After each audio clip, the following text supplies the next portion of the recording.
9969.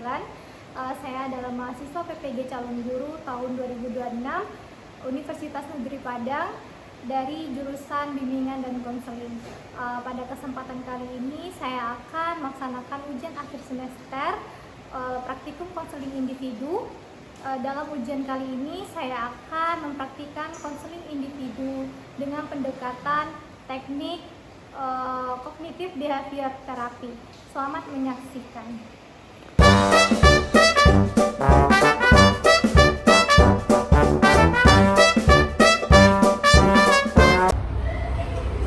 Assalamualaikum. Waalaikumsalam. Silakan masuk. Terima kasih. Ya, selamat siang, Via. Siang, Kak. Terima kasih ya udah datang hari ini. Gimana kabarnya hari ini? Alhamdulillah baik. Apa kesibukan sebelum datang ke sini tadi sebelum konseling? Sebelum datang ke sini tadi ada beberapa urusan di kampus. Gitu. Emang kegiatannya apa tuh di kampus? Tadi kegiatan di kampus yaitu bimbingan skripsi. Bimbingan skripsi, ngerjain Iya. skripsi sama temannya. Iya. Gitu. Berarti kegiatan ini cukup padat ya hari ini. Kalau sebelum itu gimana? Sebelum kita mulai konseling ya, nyaman nggak kita konseling seperti ini? Nyaman. Nyaman. Oke. Tadi kegiatannya buat skripsi ya sama teman-teman di kampus. Berarti cukup melelahkan tuh hari ini. Hari ini sangat melelahkan, Kak, karena menguras tenaga dan juga banyak pikiran.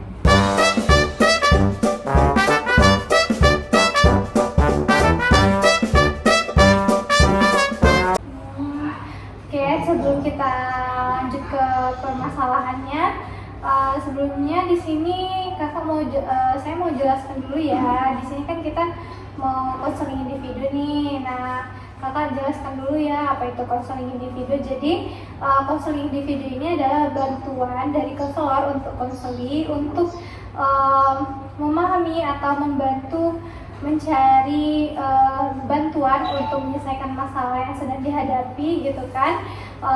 Tapi tentunya yang akan menentukannya kembali lagi kepada kamu ataupun konseling nantinya. Nah, dalam proses ini juga ada azas kerahasiaan, keterbukaan, dan azas kesukarelaan. Jadi dari azas kerahasiaan, nanti apapun yang kamu sampaikan ataupun kamu ceritakan itu bersifat rahasia dan saya tidak akan menceritakan ke pihak manapun dan juga hanya kita berdua yang tahu gitu. Dan selanjutnya ada azas keterbukaan. Jadi selama proses konseling ini saya harap kamu terbuka untuk menceritakan apa yang kamu rasakan, apapun yang kamu alami gitu kan. Dan selanjutnya juga ada azas kesukarelaan. Jadi dengan datangnya kamu untuk tahap ke konseling ini itu adalah bentuk kesukarelaan kamu, saya harap. Jadi kamu sudah sukarela untuk datang untuk melakukan konseling dan harapnya juga bisa selama 30 menit ke depan kita bisa melaksanakan konseling dengan nyaman dan terbuka gitu. Jadi bisa paham sampai sini? Iya, paham, Pak. Oke. Nah, tadi sudah disampaikan sedang skripsi. Berarti sekarang kamu sedang buat skripsi, terus tadi kelelahan juga kan?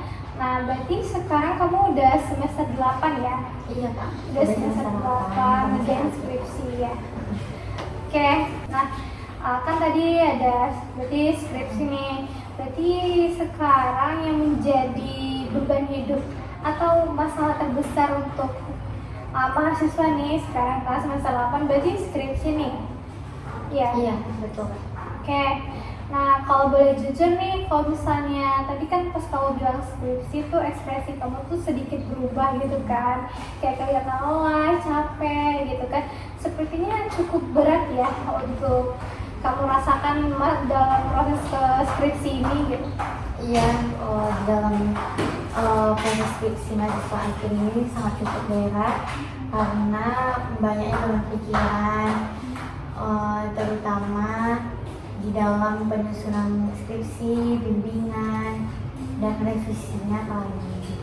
Oh gitu. Kan sekarang kamu bahas skripsi nih, Iya. kan?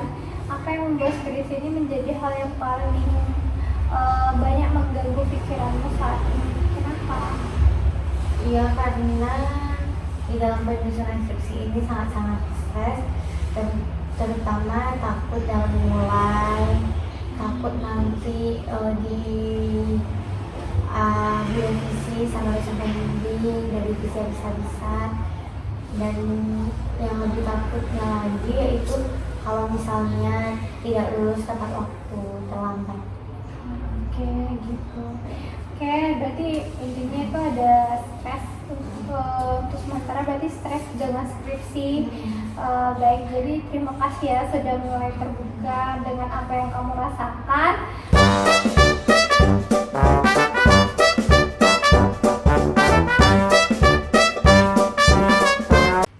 Kita lanjut ya. Kalau boleh tahu nih, gimana sih cerita awalnya kondisi tersebut terjadi gitu? Jadi awalnya skripsian, saya sangat semangat, dan waktu udah seminar proposal, dari situ saya udah kepikiran dan udah nggak semangat lagi dalam mengerjakannya karena revisi.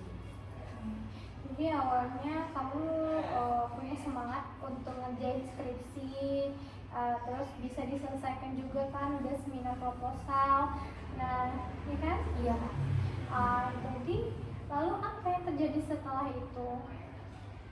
Jadi karena udah seminar proposal, karena banyak revisiannya, makanya di situlah banyak beban pikiran gitu. Jadi stres gara-gara revisinya. Gimana tuh perasaan kamu setelah menerima revisi yang banyak itu? Perasaan saya yaitu jadi beban pikiran karena mengejar deadline gitu.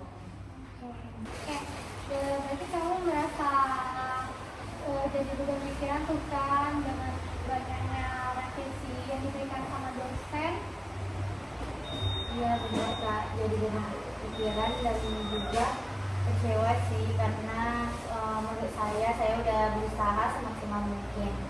Oke, jadi saat itu kan kamu merasa sudah mengeluarkan usaha kamu yang ataupun effort kamu nih untuk ngerjain skripsi kamu, terus tapi hasilnya belum sesuai dengan harapan ataupun keinginan kamu gitu.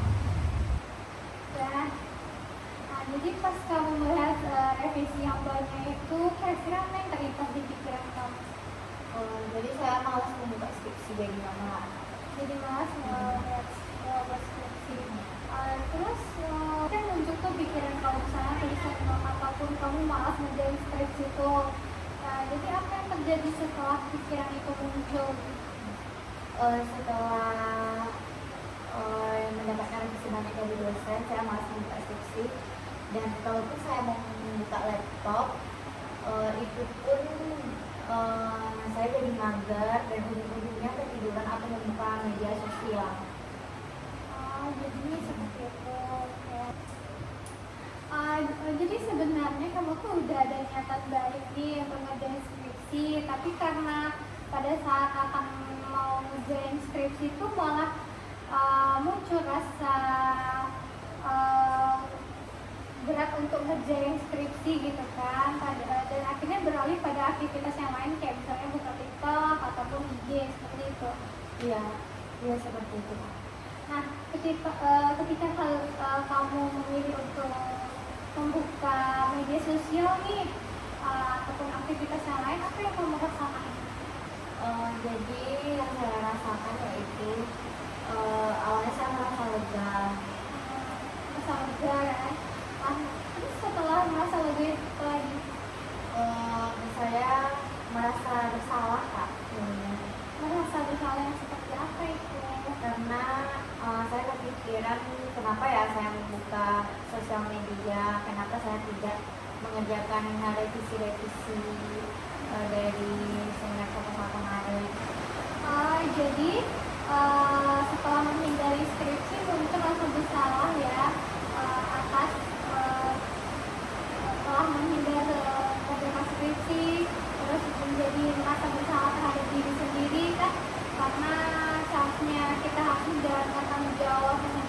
tapi malah diabaikan gitu kan.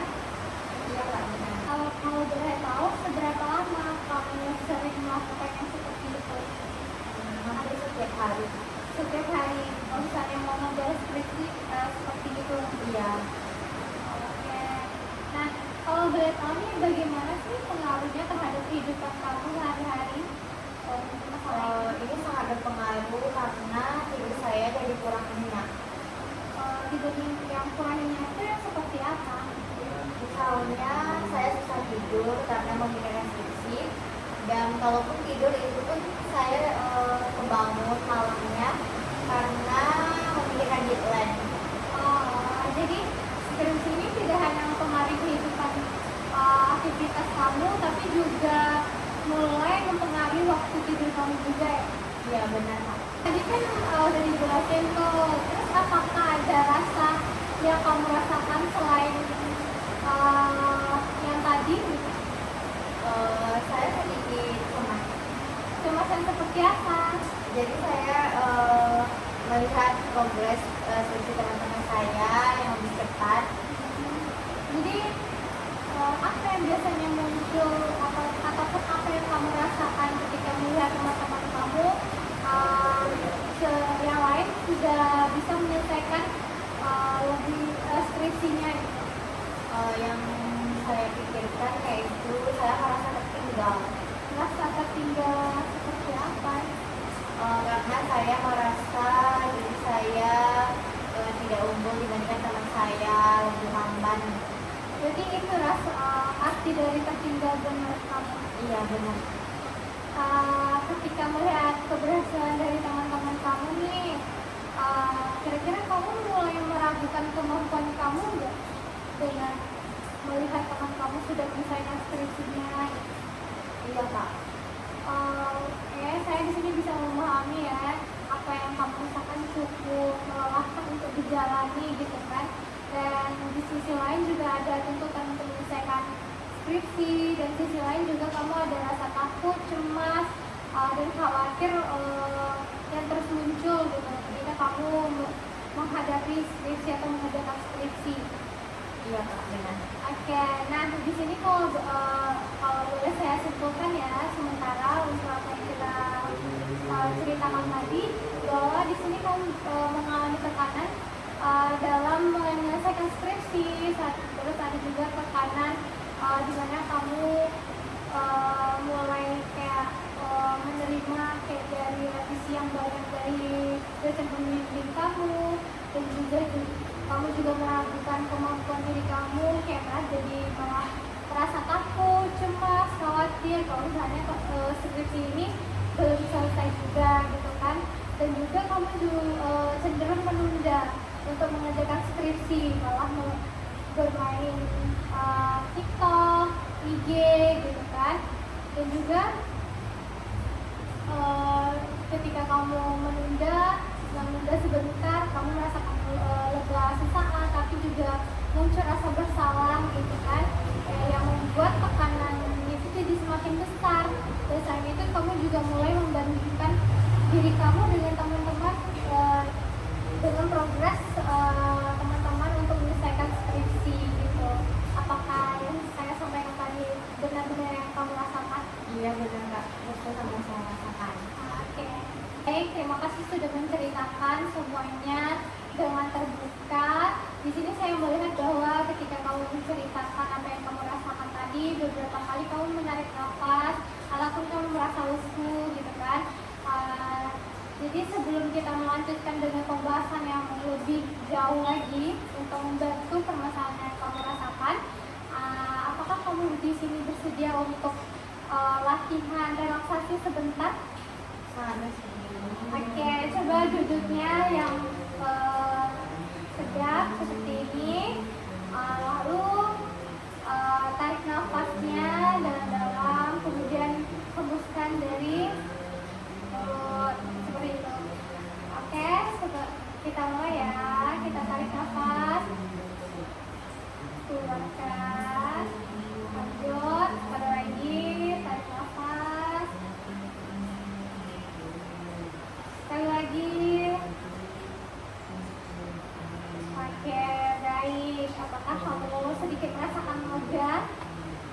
Iya. Oke. Saya lega. Bisa lega.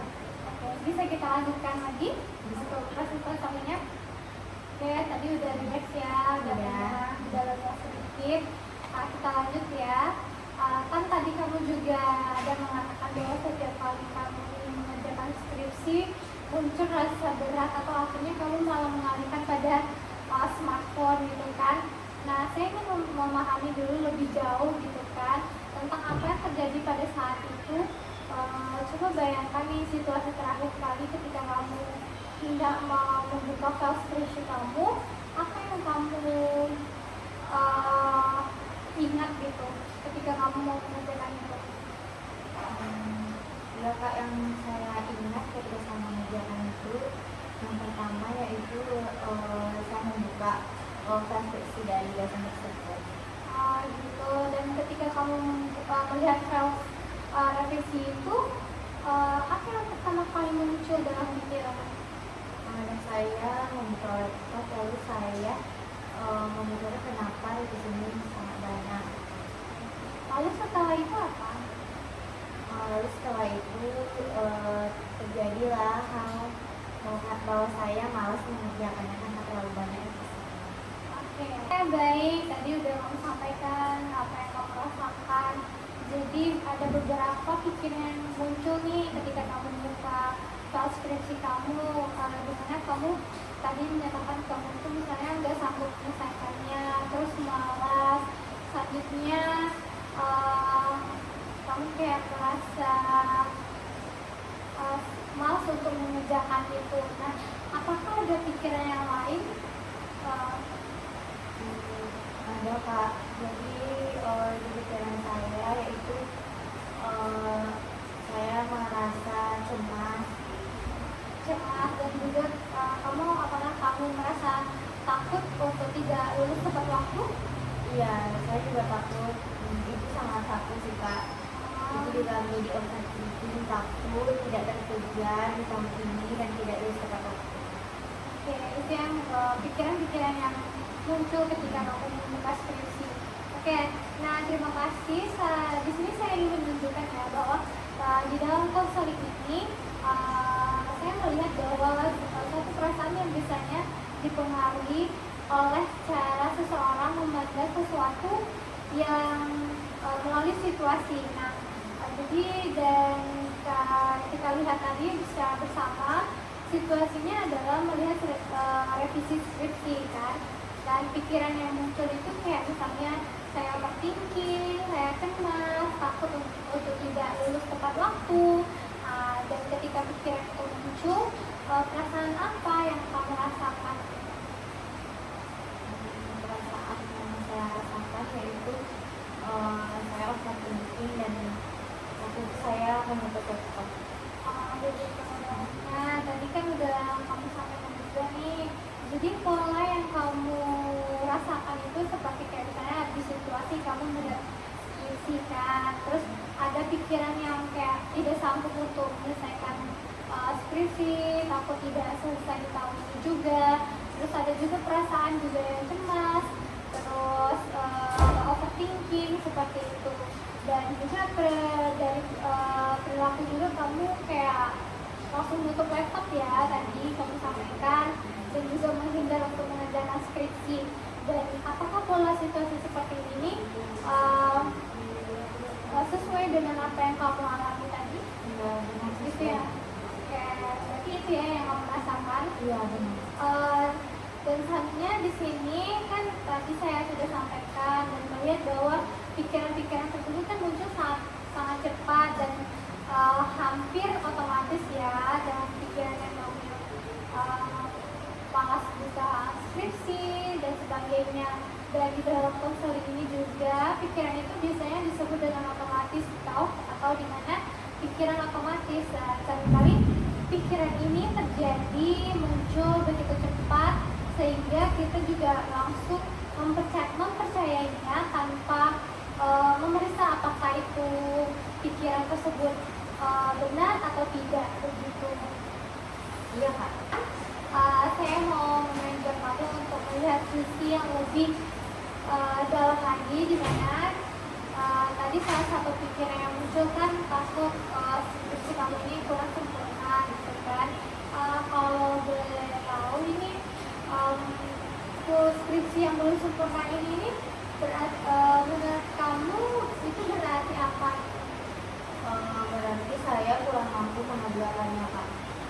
Kalau misalnya kamu kurang mampu mengerjakannya, apa yang paling kamu khawatirkan? Yang paling saya khawatirkan itu saya takut gagal. Takut gagal ya. Terus apa yang paling kamu takutkan gitu? Apakah kamu takut tidak selesai atau kamu takut ya, mengecewakan orang tua? Lebih ke mengecewakan orang tua sih, Kak. Mengecewakan orang tua ya. Boleh tahu atau boleh kamu ceritakan lebih lanjut untuk masalah orang tuanya gimana? Karena orang tua saya sudah banyak memberikan tenaga dan biaya untuk pekerjaan saya. Begitu. Gitu ya. Berarti kamu sangat menghargai nih perjuangan ataupun usaha yang sudah orang tua kamu berikan ke kamu gitu kan? Iya, benar, Kak.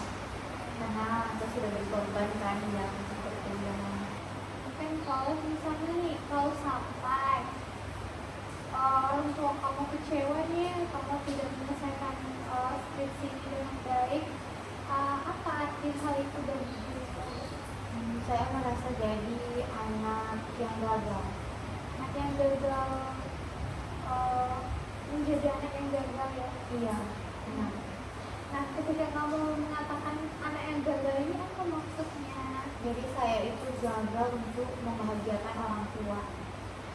Gagal membagian orang tua karena belum menyelesaikan skripsi ini dengan tepat ya. Terus ketakutan yang lebih dalamnya itu lebih takut tidak mampu memenuhi harapan orang tua untuk bisa wisuda tahun ini gitu kan. Dan soal jika skripsimu ini tidak berjalan dengan sebenarnya, berjalan dengan lancar, berarti dan seolah jika skripsimu ini tidak berjalan sempurna, kamu langsung menilai gitu diri kamu itu anak yang gagal gitu ya. Iya, Kak.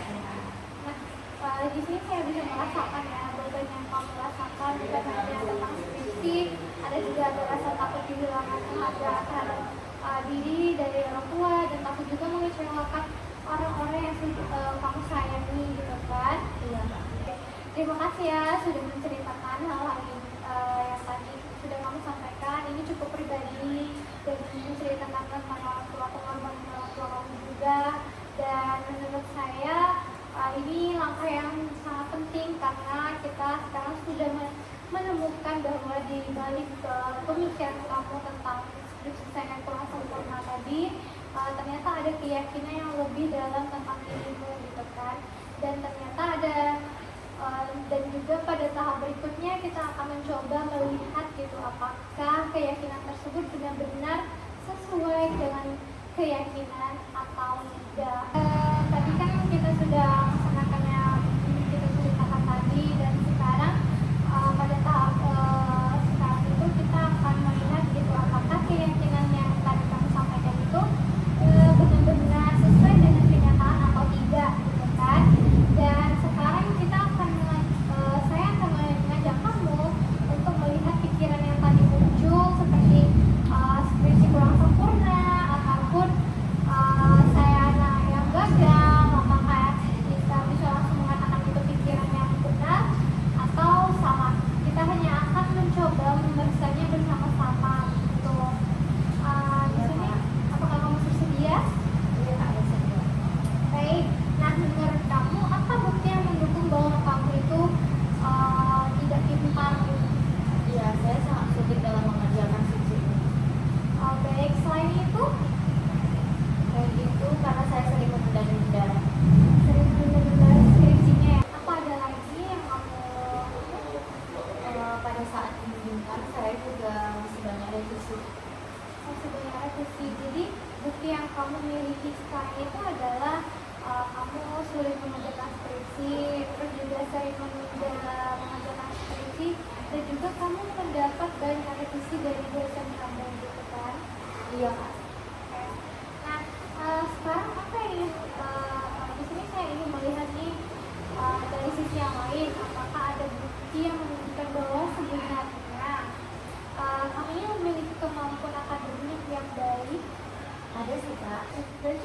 aja tuh?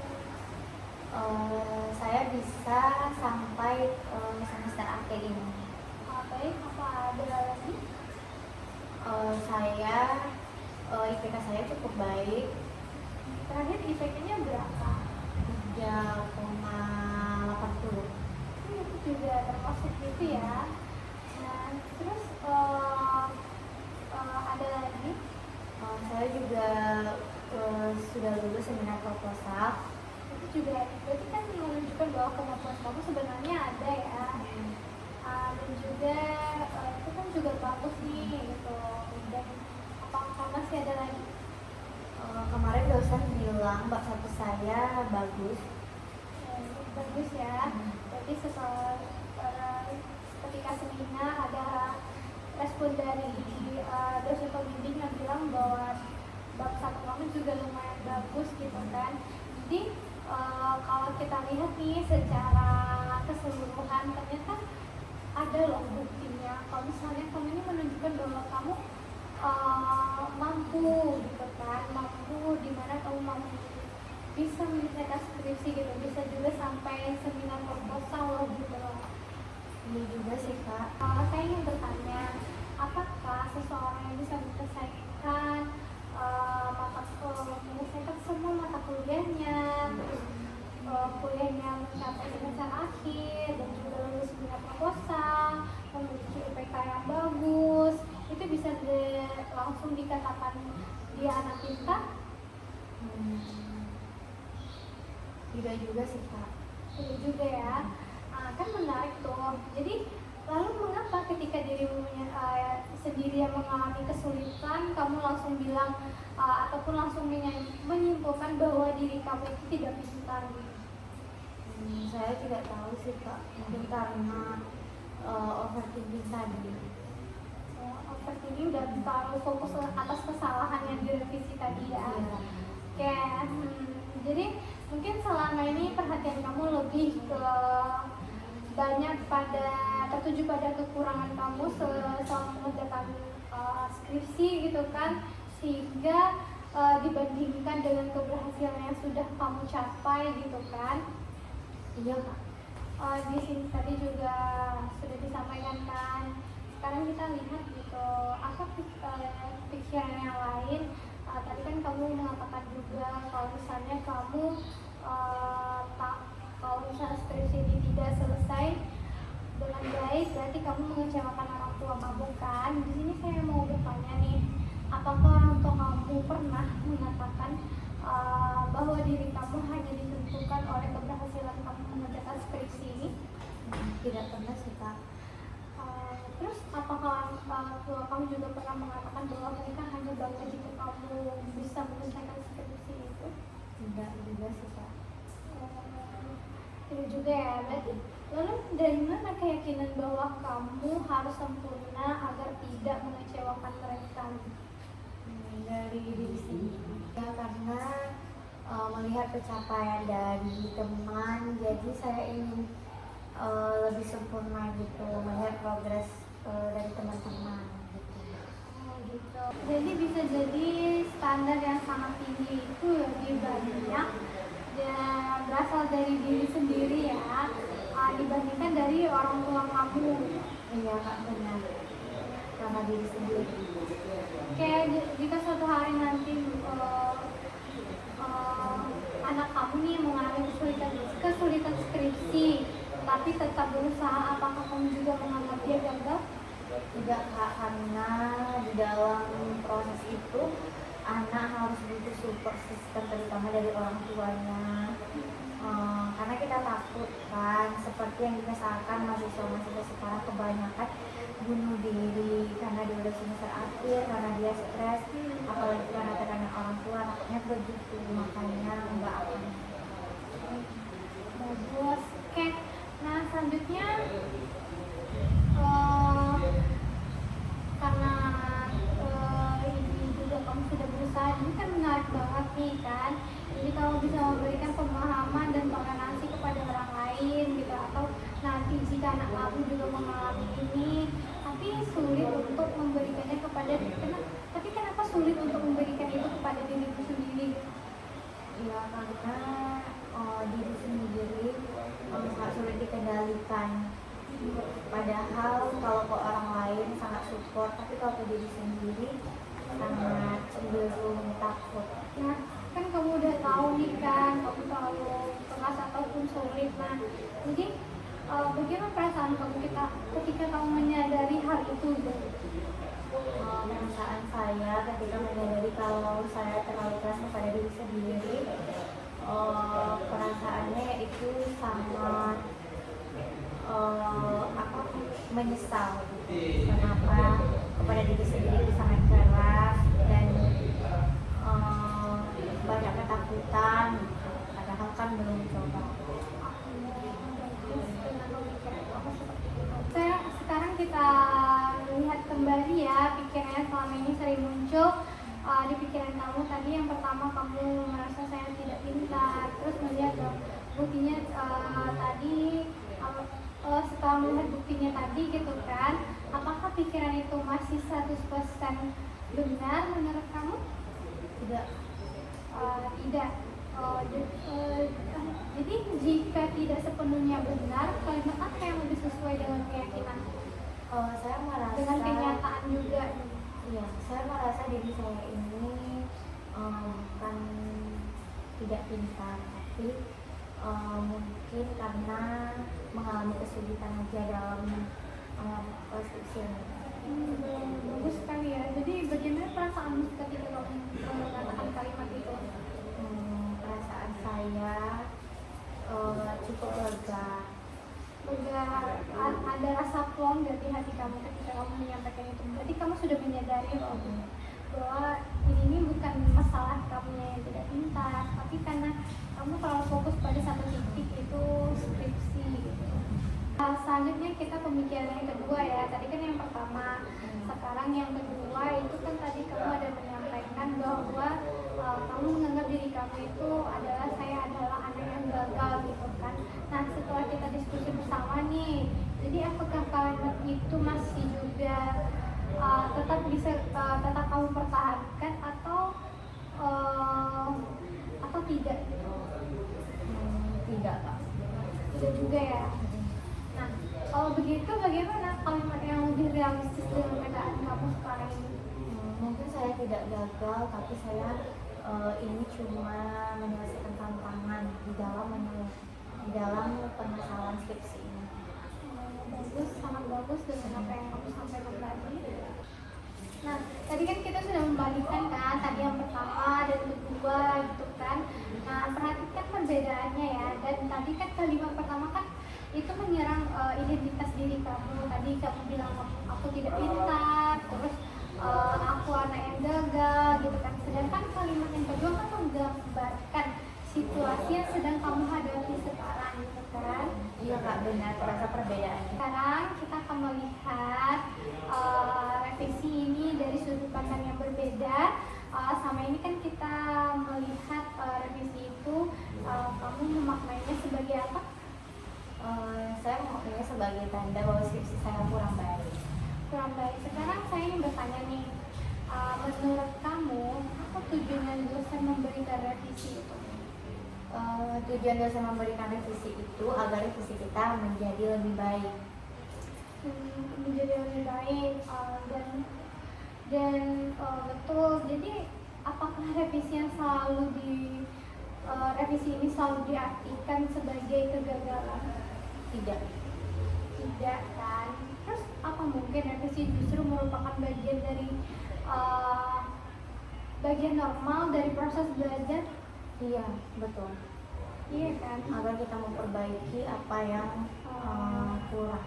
Karena kan nantinya kan kalau skripsi ini tujuannya juga untuk kebaikan kamu ya. Kalaupun kamu sempurna nantinya ke tahap selanjutnya di bagian kompre kamu juga akan mengalami kelancaran ketika kamu menyampaikan hasil skripsi kamu, tidak ada banyak pertanyaan dari dosen gitu kan. Sebenarnya tujuan dari dosen membimbing kamu itu sudah baik loh, untuk memberikan demi kebaikan kamu juga, biar nantinya skripsi kamu ini bisa terlihat sempurna dan juga tidak ada banyak banyak kegagalan ketika kamu tahap selanjutnya seperti kompre gitu.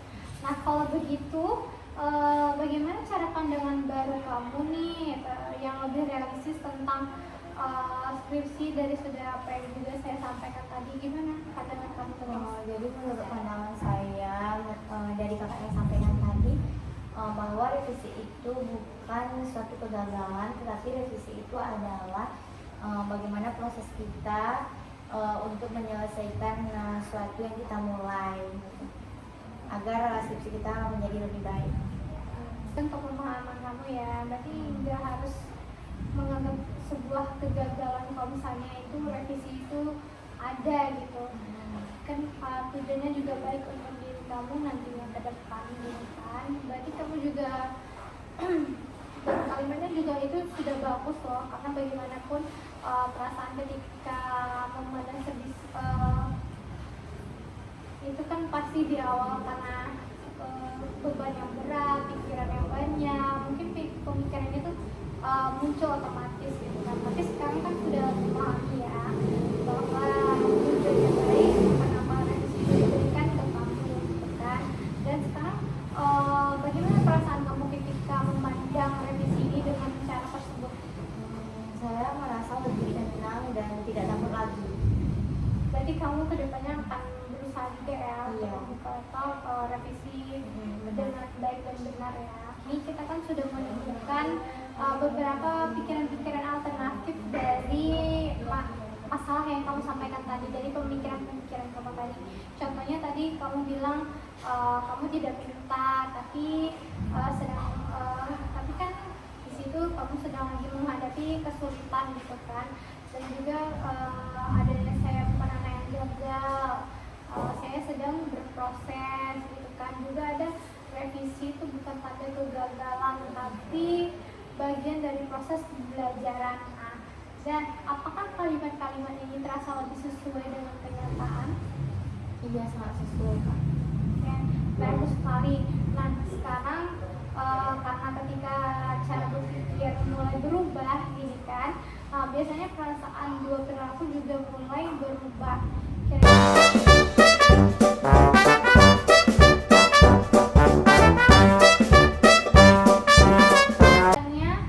Setelah kita membahas banyak tadi pembahasan pemikiran-pemikiran yang muncul dan mencoba untuk melihat dari sudut pandang yang berbeda juga gitu kan, yang lebih realistis. Sekarang saya penasaran nih, nah bagaimana perasaan kamu sekarang dibandingkan saat pertama kali kita melakukan konseling? Apa perbedaannya? Dari tadi kita telah membahas sudah ada perbedaan yang sekarang saya merasa lebih tenang. Lebih tenang ya. Oke, nah apakah yang membuatmu merasa lebih tenang sekarang? Saya sudah mulai sadar bahwa saya tidak boleh terfokus pada kata-kata sendiri.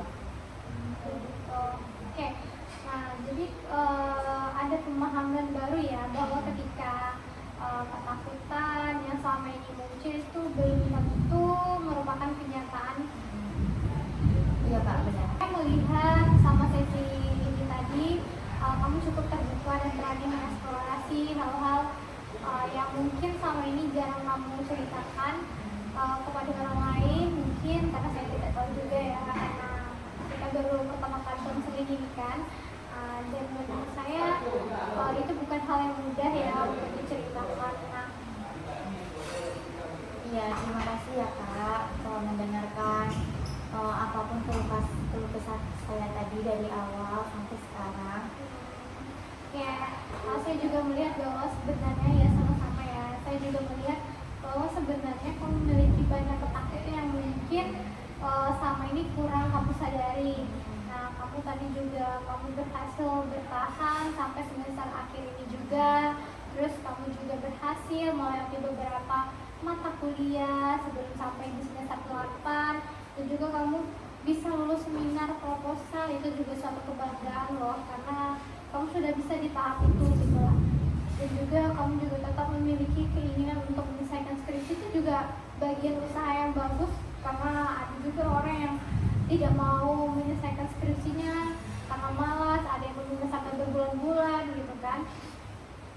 Dan semua itu menunjukkan bahwa kamu memiliki kemampuan loh, dan daya juang kamu masih ada, masih kuat untuk diri kamu untuk menyelesaikan skripsi ini, gitu kan? Ya Kak, benar, karena saya sebelumnya tidak ada berpikir seperti itu dan saya tidak melihatnya. Tidak apa-apa, karena kadang ketika seseorang sedang berada di dalam tekanan, dia lebih melihat kekurangannya daripada kelebihan yang sebenarnya dia miliki gitu, yang kamu miliki. Nah, karena itu penting sekali untuk melihat diri kita itu secara lebih imbang gitu. Jangan ya saya paham karena tekanan skripsi tadi kan, mungkin jadinya fokus pada kesalahan-kesalahan saja, sehingga kamu melupakan sebenarnya kamu tuh mampu loh gitu mengerjakannya. Karena sejauh ini dari semester 1 sampai 8 kamu juga sudah melewati itu gitu kan, dengan berbagai tugas yang banyak juga gitu kan. Iya benar.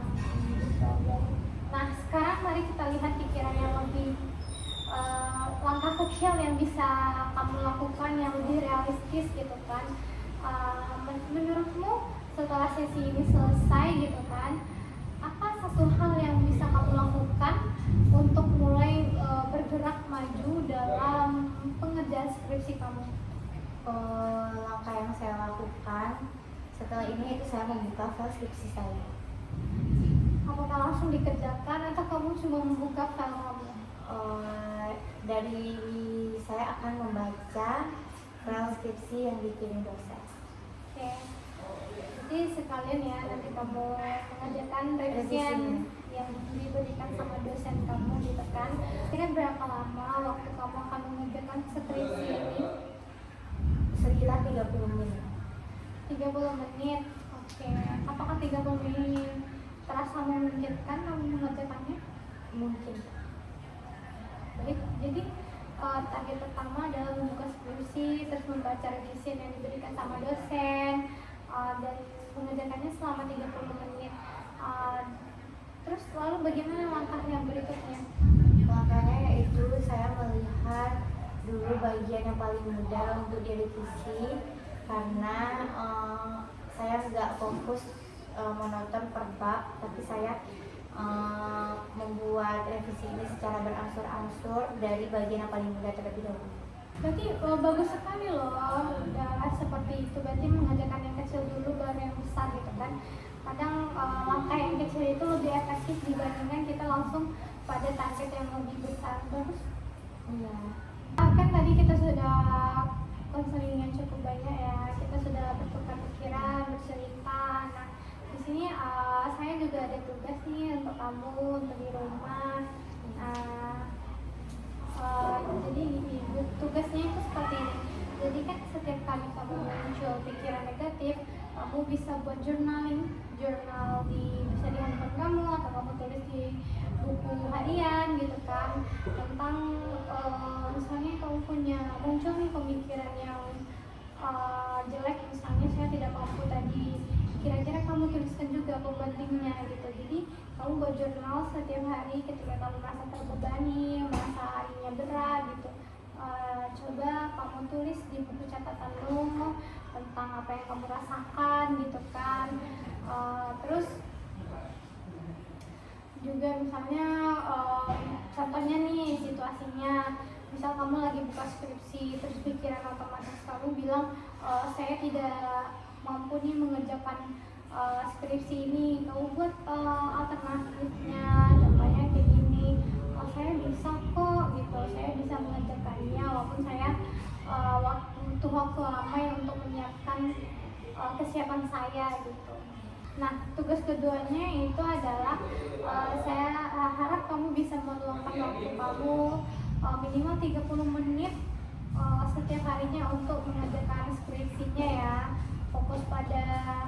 Fokus bukan pada hasilnya, tapi prosesnya dulu. Fokus aja pada proses, dan jangan berpikir untuk sempurna langsung, tapi usahakan dulu semampu kamu gitu kan. Dan fokuskan juga untuk membiasakan diri untuk mengerjakan skripsi gitu. Bagaimana menurut kamu dengan apa yang tugas yang saya berikan kepada kamu? Tugasnya sangat baik Kak. Mulai besok saya akan mencobanya. Oke, baik. Yang penting adalah konsisten ya. Saya harap kamu bisa konsisten dengan tugas-tugas yang saya berikan tadi. Iya baik. Tidak perlu banyak, tapi sedikit tapi dilakukan secara rutin itu sudah lebih baik.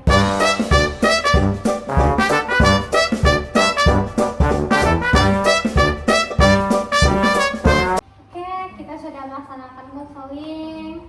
Nah, baik, sebelum kita mengakhiri sesi terakhir ini, sesi hari ini, nah saya ingin merangkum beberapa hal yang sudah kita bicarakan. Nah, bersama tadi di hari ini kita menemukan bahwa stres yang kamu alami tidak hanya berasal dari skripsi ya, revisi skripsi, tapi juga kamu punya pemikiran-pemikiran otomatis seperti tadi, saya tidak pintar, terus saya tidak mampu, terus juga kamu berpikir bahwa kamu akan mengecewakan kedua orang tua kamu, dan kemudian kamu mencoba untuk memeriksa gitu pemikiran-pemikiran ini melalui bukti-bukti yang sudah ada. Tadi kita kan sudah melihat nih bukti-bukti ini tidak seperti yang kamu pikirkan gitulah. Nah, hasilnya kan menunjukkan bahwa pikiran tersebut tidak sepenuhnya benar gitu kan. Iya Kak, benar. Saya sangat merasa lega kalau saya sadar sama ini saya keras kepada diri saya sendiri. Kamu sudah menyadari nih kamu terlalu keras kepada diri kamu, dan tentunya kita sudah mendapatkan pemikiran alternatif dari rasa pemikiran otomatis kamu tadi.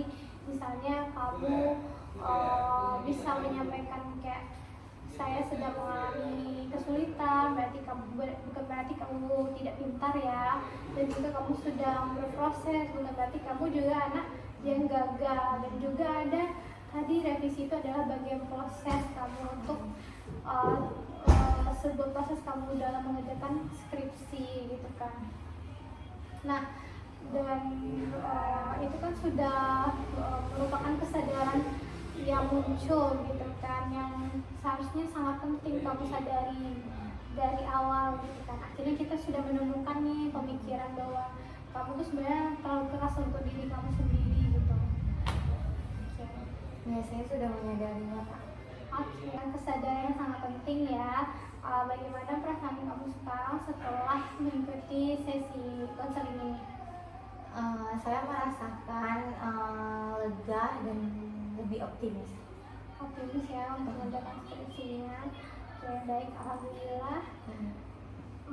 Mungkin untuk konseling kita pada hari ini bisa kita akhiri, dan kedepannya jika misalnya dibutuhkan kembali untuk konseling bisa hubungi saya. Mungkin kita akhiri saja konseling kita hari ini. Saya ucapkan terima kasih sudah mau meluangkan waktunya untuk mengikuti sesi konseling bersama saya. Saya ucapkan terima kasih dan kita tutup dengan assalamualaikum warahmatullahi wabarakatuh. Waalaikumsalam warahmatullahi wabarakatuh. Terima kasih ya Kak atas bantuannya. Ya, terima kasih juga sudah meluangkan waktunya.